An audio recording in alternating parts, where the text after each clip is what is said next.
Hi everyone, welcome to channel Geeta classes. और 3 lecture में हम बेसिक कवर कर चुके थे फर्स्ट चैप्टर का, रियल नंबर्स का, और आज एक्सरसाइज 1.1 सोल्व करने वाले हैं। ठीक है, सो लेट्स स्टार्ट। आपका फर्स्ट क्वेश्चन है कि use Euclid's division algorithm to find the HCF of first part. क्या है कि 135 एंड 225। ठीक है, 135 एंड 225 का आपको एचसीएफ निकालना है। सबसे पहले देखना है कि इनमें से बड़ा कौन सा है। तो इनमें से बड़ा कौन सा है? 225। तो ये मैंने लिया और 135 से इसको कि मैं क्या कर दूंगा, डिवाइड कर दूंगा। ठीक है, देखो 135 225 को डिवाइड किया तो 1 पे गया, 135 550, और ये 12 में से 3 गया, नो। ठीक है, अब इस 90 की जो आपका रिमाइंडर है, इसको आपको इस वाले डिवीजर से दोबारा क्या करना है, आपको डिवाइड करना है। ये 1 पे जाएगा, 90 45 बचेगा, 45 से दोबारा 90 पे करोगे तो ये कितने पे जाएगा, 2 पे 90, रिमाइंडर आ गया 0। मैंने आपको लास्ट लेक्चर में बताया था अप्रोच कि क्या करेंगे कि जो छोटे वाला नंबर है और जो बड़े वाला नंबर है, बड़े वाले नंबर को डिवाइड करेंगे इससे 135 से, रिमाइंडर चेक करेंगे, 0 नहीं आया है, दोबारा किससे करेंगे, जो पहले वाला डिविजन था उससे क्या करेंगे, डिवाइड करेंगे। उसके बाद क्या करेंगे, इस प्रोसेस को तब तक कंटिन्यू रखेंगे जब तक आपका रिमाइंडर 0 नहीं आ जाता है। तो इसमें स्टेप्स क्या क्या बनेंगे, स्टेप्स देखो, मैंने आपको बताया था a equal to B Q plus R. ये तो क्या है, यही तो है आपका इक्विलिड्स डिवीजन लेमा। ठीक है, अब देखो स्टेप 1 क्या होगा आपका, 225 इक्वल टू 135 इंटू 1 प्लस 90। इसका क्या स्टेप होगा, 135 equal to 90 into 1 plus 45 remainder. और अगले वाला क्या होगा, 90 इक्वल टू 45 इंटू 2 प्लस में 0। अब देखो इस स्टेप में आपका क्या है, रिमाइंडर 0 आया है, तो इस वाला जो डिवीज़र है इस वाले स्टेप का, ये आपका क्या बन जाएगा, ये आपका बन जाएगा HCF। ओके, आई थिंक आपको क्लियर है। तो इसका HCF क्या आएगा, 45। इसी में जो सेकंड पार्ट दिया हुआ है, बड़ी बड़ी संख्या जिससे आपको डर लगता है, 196 एंड 38220। अब देखो सेम प्रोसीजर, 196 अब डिवाइड किया, 38220 को हम डिवाइड करेंगे 196 से। तो 196 पहले 1 पे जाएगा, 196 12 में 6 12, और ये बचेगा 17 9 8, 2 में से 1 186, और सॉरी 186 आगे 2 और लिखो इसके आगे, अभी हो गया 1862, अभी जाएगा 9 पे 9654, और ये 54 81 और 5 86, और ये 17 12 में से 6 गया 8, और ये 15 में 6 गया 9 98, और 98 को अब दोबारा से 0 रहेगी, सॉरी 98 को 0 करेंगे तो अब ये 5 पे जाएगा, 6 पंचे 30, 9 बजे 45 और 3 48, 5 5 9 980 0 रिमाइंडर। तो इसको आप डायरेक्ट लिख सकते हो, देखो 38220 equal to 196 into 195 plus remainder 0। इस स्टेप, पहले स्टेप में आपका रिमाइंडर 0 आ गया, इसीलिए जो डिवीज़र है यानी कि ये जो है ये आपका क्या बन जाएगा, आपका HCF बन जाएगा। ठीक है, कैलकुलेशन थोड़ी सी बड़ी थी लेकिन कॉन्सेप्ट आपका सेम रहेगा। ठीक है, थर्ड पार्ट आप खुद करोगे और मेरे को इनके जो भी आप होमवर्क करोगे उनका स्क्रीनशॉट आप मेरे को सेंड करोगे जीमेल पे। ठीक है, जीमेल आपको दे दी जाएगी। Question number second, show that any positive odd integer is of the form 6q + 1 6q + 3 6q + 5। देखो क्वेश्चन क्या दिया हुआ है कि कोई भी आपका ऑड इंटीजर है, ऑड क्या है, positive odd integer, positive odd integer, तो इसकी फॉर्म क्या हो सकती है, 6q + 1 6q + 3 और 6q + 5। अब देखो हमने क्या पढ़ा था कि a = bq + r और r is less than equal to b और greater than equal to 0। ये हम पढ़ चुके हैं इक्विलिड्स जो डिवीज़न लेमा है। ये मैंने बेसिक में बहुत अच्छे से बताया था कि बहुत बड़ी प्रॉब्लम नहीं है, बहुत आसान सी चीज़ है। अब अगर आपने नहीं देखे तो बेसिक वीडियो ज़रूर देखें, उसके बाद ही लेक्चर अटेंड करें। ठीक है, देखो अब यहाँ पे ध्यान से देखो, 6 क्या है, मतलब डिवीज़र है, क्यू क्वेश्चन हो गया, 135 क्या है, रिमाइंडर है। मतलब एक बात तो मेरे को ये पता लगी कि अगर मैं मान के चलूँ कि मैं कोई भी पॉजिटिव इंटीजर मानता हूँ, कोई भी पॉजिटिव इंटीजर, और मैं उसकी फॉर्म क्या मानता हूँ, 6q, 6q plus 1, 6q plus 2, 6q plus 3, 6q plus 4 और 6q प्लस 5, यही हो सकता है। अगर कोई भी पॉजिटिव इंटीजर को हम 6 की टर्म्स में यानी कि 6 से डिवाइड करके अगर उसको लिखना चाहें तो इसी तरीके से लिख सकते हैं। ठीक है, सारी कवर हो जाएंगी।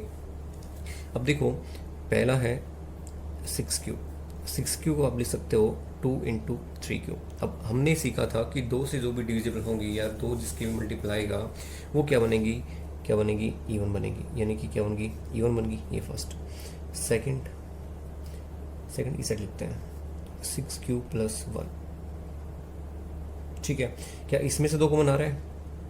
अब ध्यान से देखो, सेकंड वाली जो है 6q आपने चेक कर लिया, 6q प्लस 1 देखो, 6q प्लस 1 में 2 कॉमन नहीं आ रहा है, मतलब ये क्या बनेगी आपकी, आउट बनेगी।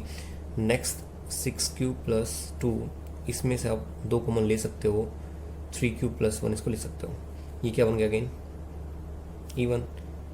अब फोर्थ देखो, फोर्थ जब आप देखोगे तो फोर्थ में क्या आ रहा है, फोर्थ में आ रहा है कि 6q प्लस 2 हो गया, 6q प्लस 3 की बारी है।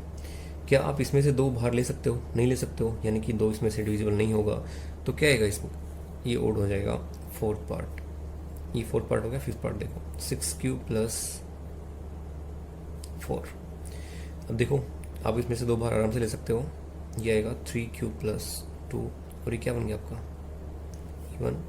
और अब आपकी बारी है छठे की, 6q प्लस 5, ये क्या बनेगा आपका, अगेन ओड बनेगा। तो हमने देखा कि सबसे पहले हमने पॉजिटिव ओड इंटीजर को किसकी टर्म्स में रिप्रेजेंट किया, 6 के मल्टीपल। तो 6 के मल्टीपल में जब करेंगे कोई भी पॉजिटिव ओड इंटीजर होगा तो मतलब सबसे पहले हम लेंगे पॉजिटिव इंटीजर्स, तो वो कौन से होते हैं, 1 2 3 4 5 6, इस तरीके से। ठीक है, ओके।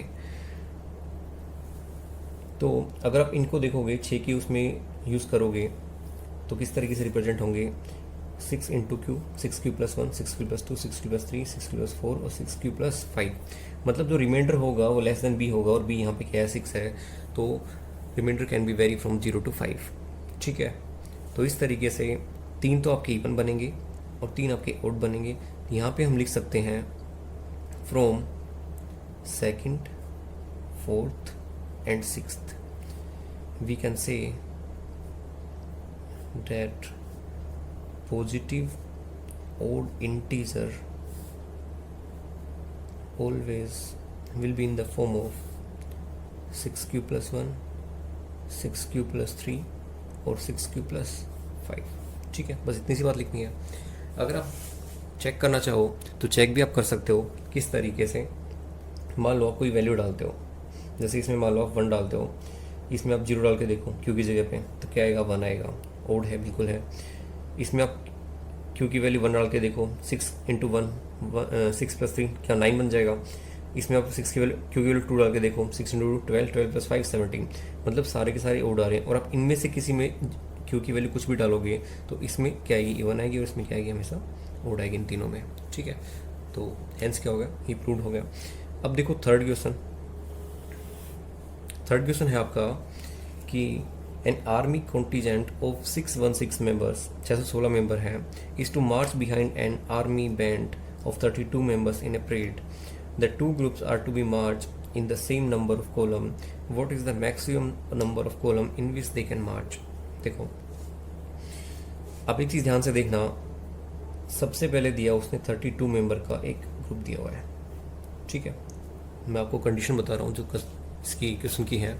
ठीक है, 32 जो भी इसमें आर्मी में इस वाले ग्रुप में क्या है, 32 मेंबर्स हैं, और पीछे वाले में कितने हैं, 616।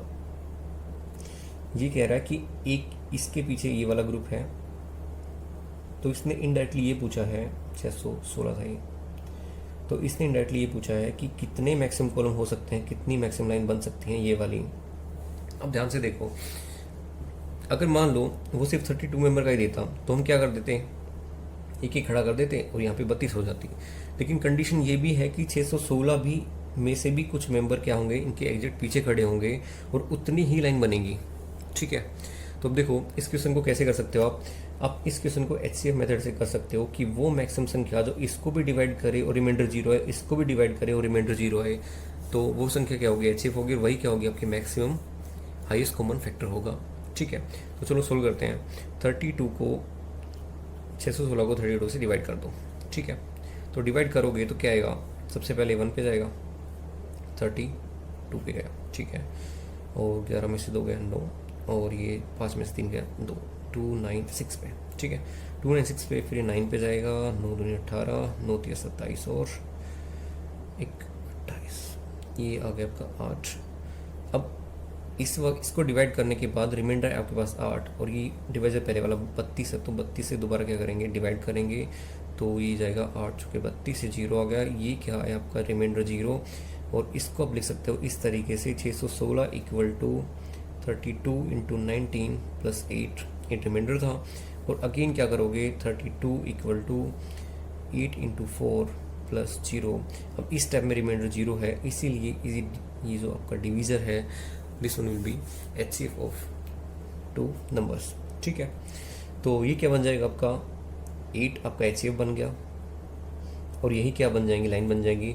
मतलब क्या होगा कि 8 लाइन ऐसी बनेंगी जो क्या करेंगी, अब 8 लाइन में 4 इसमें आएंगे, 1 2 3 4, 1 2 3 4, इस तरीके से क्या बनेंगी आपकी 8 लाइन में 1 2 3 4 5 6 7 और 8, है ना। और इसी के पीछे क्या बनेगी, ये लाइन बनेगी। अब वो आपसे क्वेश्चन में ये भी पूछ सकता था कि दूसरे वाले ग्रुप में जिसमें 616 मेंबर थे, उसमें एक रो में, यानी कि एक रो, क्या कॉलम बोला था ना, हाँ, एक कॉलम में कितने क्या है आर्मी पर्सन हैं। तो इसका जवाब कैसे क्या आएगा, ये आप मेरे को आप कमेंट सेक्शन में दोगे कि 616 लोग जो पीछे वाले ग्रुप में खड़े थे, उसमें जो एक रो है, उसमें एक कॉलम है, उसमें कितने मैक्सिमम पर्सन हैं। जैसे इस वाले में कितने आए, 4 आए हैं, 4 4 4 4, इस तरीके से। तो इस वाले में कितने आएंगे, इसका आंसर आप मेरे को क्या दोगे, कमेंट सेक्शन में दोगे। और बाकी जो 2 क्वेश्चन बचे हैं आपके, क्वेश्चन नंबर 4 और 5, ठीक है, ये आपको नेक्स्ट लेक्चर में करवाएंगे। ठीक है, थैंक्स फॉर वॉचिंग।